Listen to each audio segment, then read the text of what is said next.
Hello.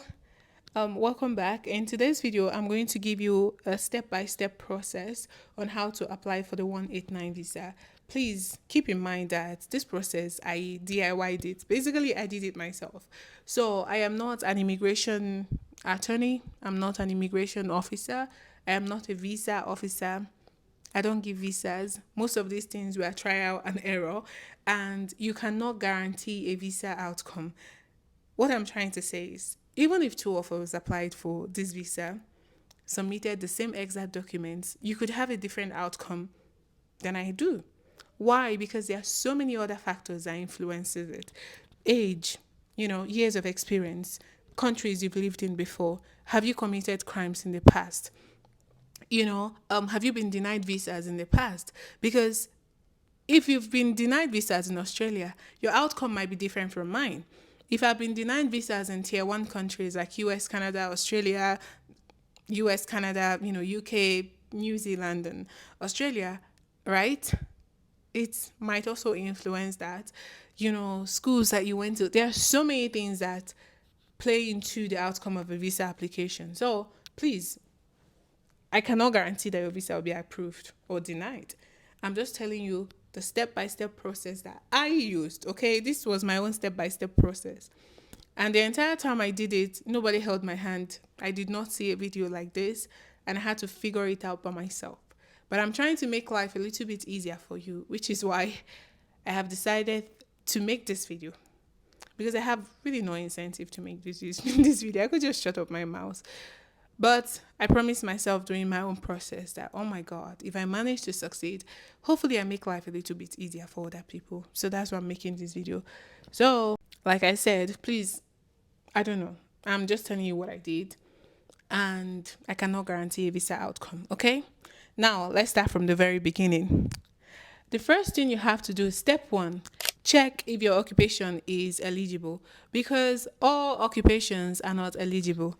So what I would advise that you do, I wrote the steps in my phone, so I'm looking at my phone, is to go to the Australia skilled occupation list and check if your job is there, your occupation is there. For example, registered nurses, engineers, IT professionals, trades, and teachers. Keep in mind that Australia updates this list regularly, so try your best to keep checking. If you feel like, oh my God, my occupation is not here today, chill, come back next week. They might have updated it. Okay? Not every occupation qualifies, like I've said before, so just again keep that in mind. Two, calculate your points. Now, the minimum point that you need to even get on the expression of interest website to even apply is 65. But if you score 65, you're on your own. Don't even think about 65. My own point was 90, okay? I scored 90. So that's to tell you 65 is a joke. You're not going to get it. And there are so many things that attribute to this point. I'll get to it. So try your best to score as much points as you can. Now, what are the things that you can do to maximize your points? Or things that contribute to the points, shall I say? Age. Now, you cannot really influence your age. And I think, sorry, there's a reflection of sun on my face. Just ignore it. Age, right? I think just like Canada, after 30, your points begin to dip. Good thing I applied when I was 28, so that's good. But yes, I think between 21 to 30, you would score the highest points on age. After 30 years old, it begins to go down. With Canada, after the age of 30, every birthday after your 30th birthday, you score 5 points less.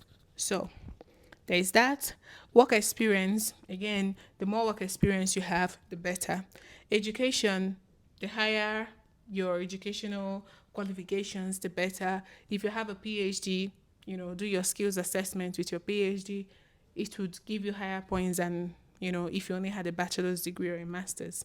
So go with your highest education. Australian points, Australian study.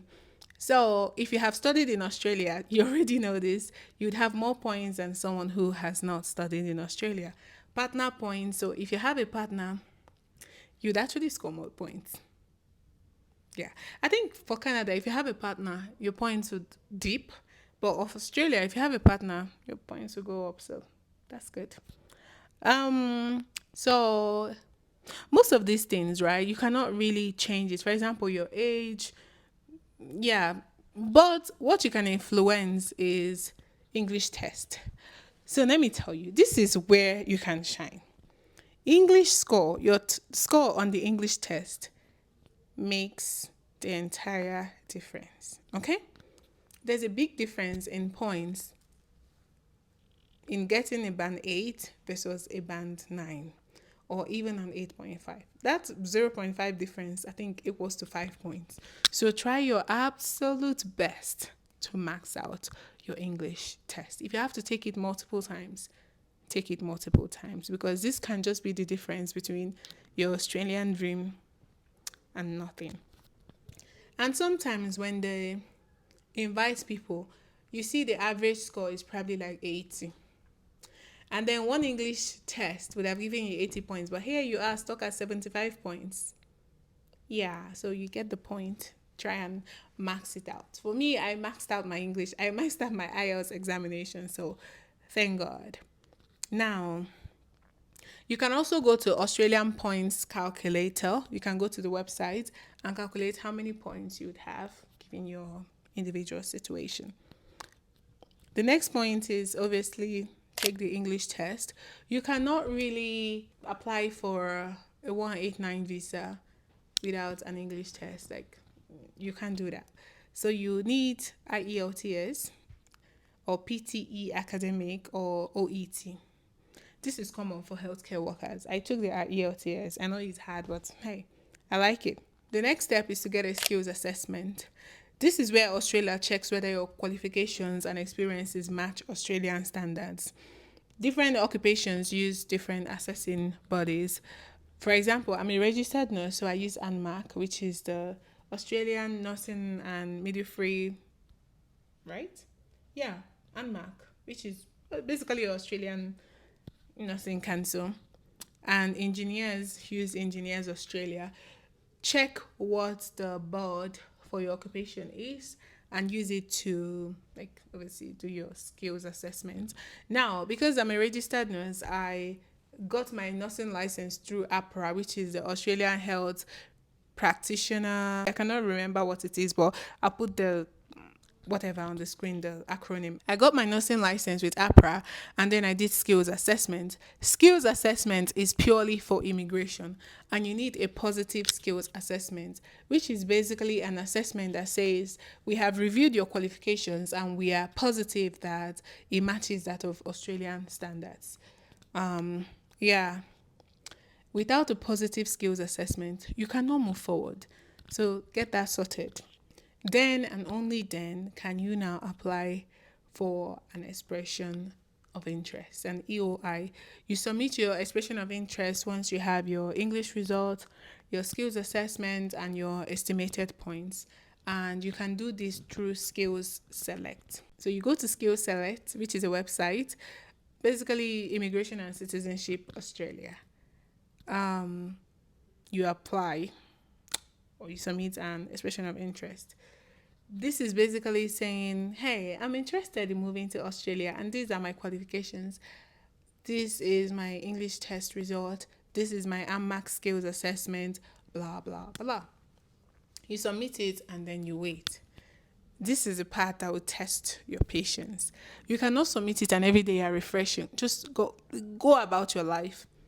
Maybe if you're lucky, 5 months, 6 months, sometimes a year. Because one thing I forgot to mention in my previous video is that when it comes to 189 visa draws, you see this thing Canada does where every 2 weeks or every 3 weeks or every month they do draws.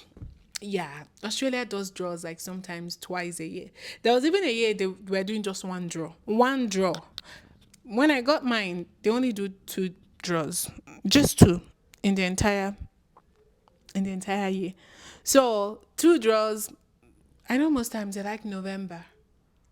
So they might just pick May and November and that's it. Sometimes they might pick just June, the whole year. So it's not for someone in a hurry. You have to be very patient. So anyway, you wait. Then the next step is if you're lucky and you're qualified and your expression of interest is selected, the Australian government sends you an invitation to apply for the actual visa. And here you usually have 60 days to submit everything properly. Step number 8 is lodging the visa application itself.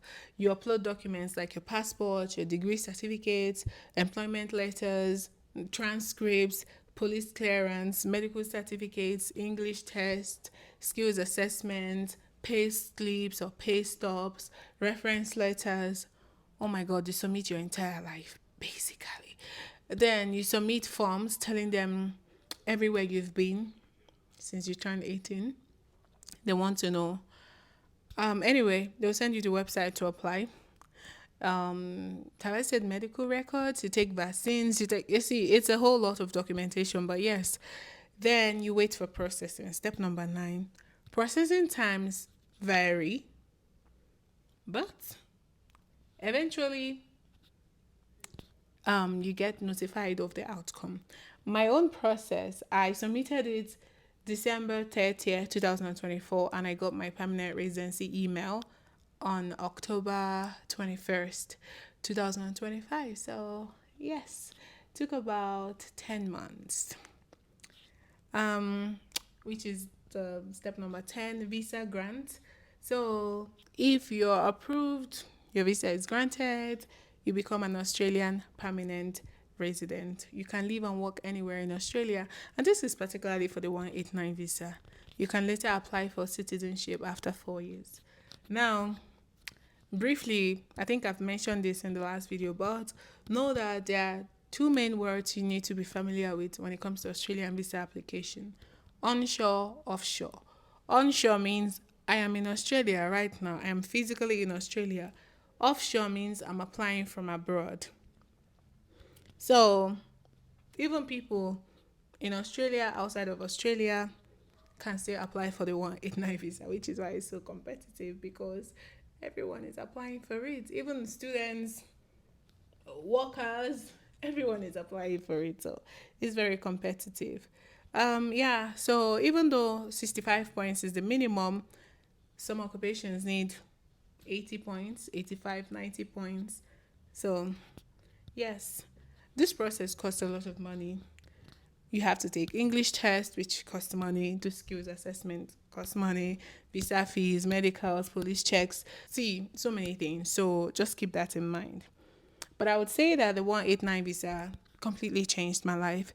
It's something that from the get go, I knew what I wanted and I was not going to rush myself into it. It took 3 years for me to get to this point, but I wouldn't have honestly changed it because I could have ran, and failed. So I'm grateful that I succeeded, and hopefully my videos will also help you succeed too. Yeah, so this is the end of today's video. Hopefully you learned something about 189 visa applications. Okay, I'm very tired. I'm working tomorrow. Bye bye.